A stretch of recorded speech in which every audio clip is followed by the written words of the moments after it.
सेवा जोहार साथियों, मैं देवरावन भलावी, गोंडवाना गणतंत्र पार्टी जिला अध्यक्ष छिंदवाड़ा। सम्मानीय साथियों, छिंदवाड़ा जिले के अंदर आदिवासियों की जो जमीन है, जिला कलेक्टर महोदय और छिंदवाड़ा के भाजपा के सांसद बंटी साहू जी के मिली भगत से बहुत भारी भरकम जमीन कन्वर्ट की गई है। कैसे? इससे पहले भी बहुत सारे कलेक्टर आए थे, बहुत और भी लोग सांसद थे और भी राजनीतिक पार्टियां थी, लेकिन उस समय जो जमीन कन्वर्ट होती थी एक विशेष परिस्थिति बताकर, आदिवासियों की जमीन कन्वर्ट कराने के लिए कुछ परिस्थिति दिखाना पड़ता, जैसे कि कोई आदिवासी के पास अगर पैसा के अभाव में किसी व्यक्ति की जान जा रही है, फिर इलाज कराना, ऐसी परिस्थिति अगर उनके साथ घटती है तो वो दर्शा के जमीन कन्वर्ट कराता है। या तो उसमें वो ये बताता है कि मेरे ऊपर कोई भारी भरकम कर्ज है और ये वैध कारण बताकर वो कन्वर्ट कराता है, या तो मेरे पास उस जमीन से रिलेटेड जो जमीन में बेच रहा हूं उससे ज्यादा कीमत की मेरे पास पहले से जमीन है और मुझे कुछ पैसे की जरूरत है, ये बता के एक मुसीबत समस्या बताकर जमीन कन्वर्ट कराता है। लेकिन ये सारी समस्या बताकर अभी वर्तमान समय में जमीन कन्वर्ट नहीं हो रही है, सिर्फ व्यवसायिक उद्देश्य से हो रही है।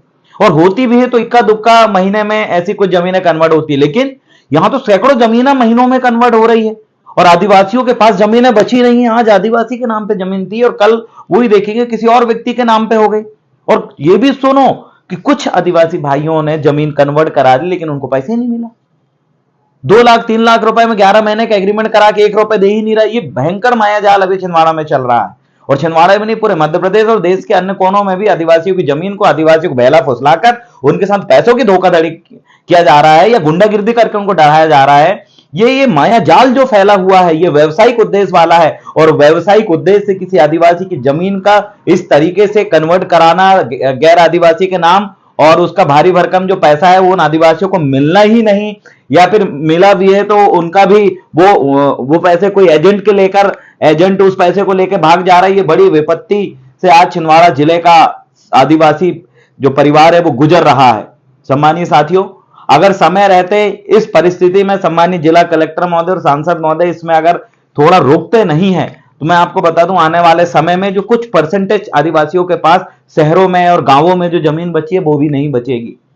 और ये आदिवासी की जमीन गैर आदिवासी की नहीं जाएगा, ये विशेष कानून इसीलिए बनाया गया था ताकि इनका कोई शोषण ना करे, दारू पिलाकर बेला फुसलाकर कोई एग्रीमेंट ना करे, एग्रीमेंट के नाम पे फंसाकर फिर उधर रजिस्ट्रार के सामने ले जाके वहां पर फिर उनको बेला फुसलाकर या फिर एक विश्वास झूठा आश्वासन देकर जमीन जो है कन्वर्ट ना कराए। अभी आधे से ज्यादा गांव से आदिवासी भाई हमारा आता है और जो दलाल है और जो भूमि खरीदने वाला व्यक्ति वो बोल देता है कि आप रजिस्ट्रार जो अधिकारी है उसके सामने आप बोल दो कि आपको पूरे पैसे मिल चुके हैं और हम आपको बाहर निकलते पैसे दे देंगे, ये कहकर वहां पर बुलवा देते हैं, साइन करवा देते हैं, फोटो खिंच जाती है और बाद में बाहर निकलत बोले दे रहे हैं ना आपको पैसा, शाम को मिल जाएंगे बोले, पर शाम को नहीं, फिर 2 दिन बाद मिल जाएंगे। 2 दिन बाद बोलते हैं कि नहीं नहीं नहीं वो पैसा होगा तो हम दे देंगे, और बोले अब उतना पैसा नहीं देंगे, अब तो आधा ही पैसा देंगे।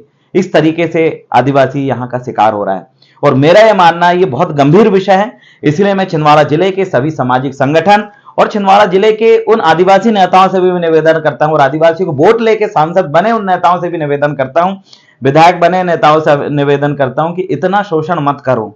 जिस दिन ये सारी ये जो माया जाल है, ये जिस दिन एक गांव का व्यक्ति समझ जाएगा और जिस दिन आप विरोध का शिकार होंगे तो आपका राजनीति करना भी मुश्किल हो जाएगा। इतना भयंकर से किसी का शोषण षड्यंत्र पूर्वक आप मत करिए।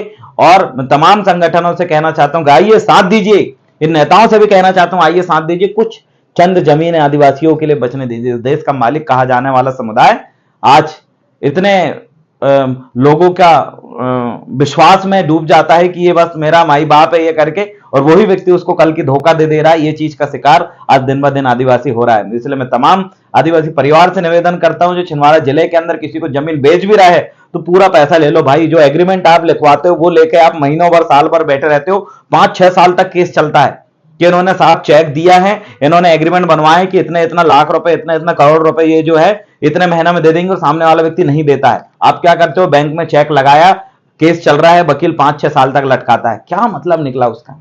जब तक पूरा पैसा ना मिले तब तक रजिस्ट्री मत कराओ। इस बात को आप दिमाग में डाल लो। अगर आप इसको नहीं समझोगे, याद रखिए आज की दुनिया उतनी ईमानदार नहीं है जितना हमारा आदिवासी भाई ये सोचता है कि ईमानदार है।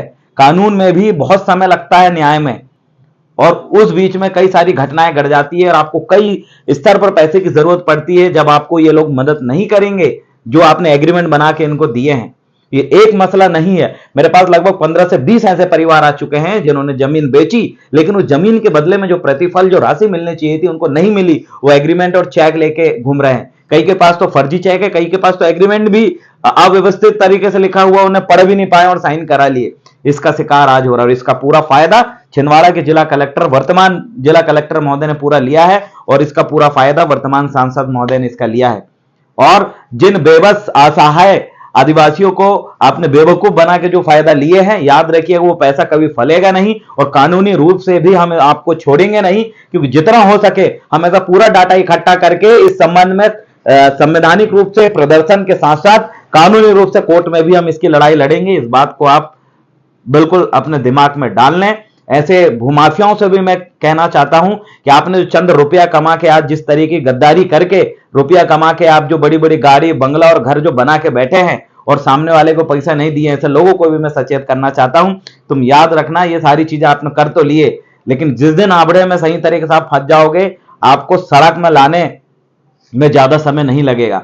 जो भी पीड़ित परिवार है, चाहे आदिवासी परिवार है, कोई भी वर्ग का परिवार है, अगर आप ऐसे किसी भी मामले के शिकार हुए हैं तो आप हिम्मत हार के घर में मत बैठिए, लड़िए। हम आपकी लड़ाई आगे बढ़ाने के लिए तैयार हैं और ऐसे भूमाफिया, ऐसे लूटखोरों को हम जरूर सबक सिखाएंगे। मैं अकेला नहीं सिखा सकता, मुझे आपकी जरूरत है और आपको मेरी जरूरत है और पूरा संगठनों की हम सबको जरूरत है। और हम सब मिलके इस शोषण के खिलाफ, इस आर्थिक शोषण के खिलाफ हमें खुलकर लड़ना है और हम जरूर जीतेंगे, क्योंकि नियम कानून के रूप में भी और सड़क हमारे लिए खाली है। इस सड़क में उतर के हम अपने बाकी लोगों को भी जागरूक करेंगे, जो कि ऐसे शोषण से बच सके, ऐसे लूटखोर भूमाफियाओं से बच सके। इसके लिए हमें और भी लोगों को जागरूक करना है और आप सभी यह काम करेंगे। अपने परिवार, रिश्तेदार में अगर कोई जमीन इस तरीके से बेचा जा रहा हो या कोई भी व्यक्ति आपसे किसी प्रकार का कोई एग्रीमेंट करा रहा हो, उससे पूर्व आप उनको सोचें, उनको जागरूक करें, ताकि वो इस तरीके के अन्याय के शिकार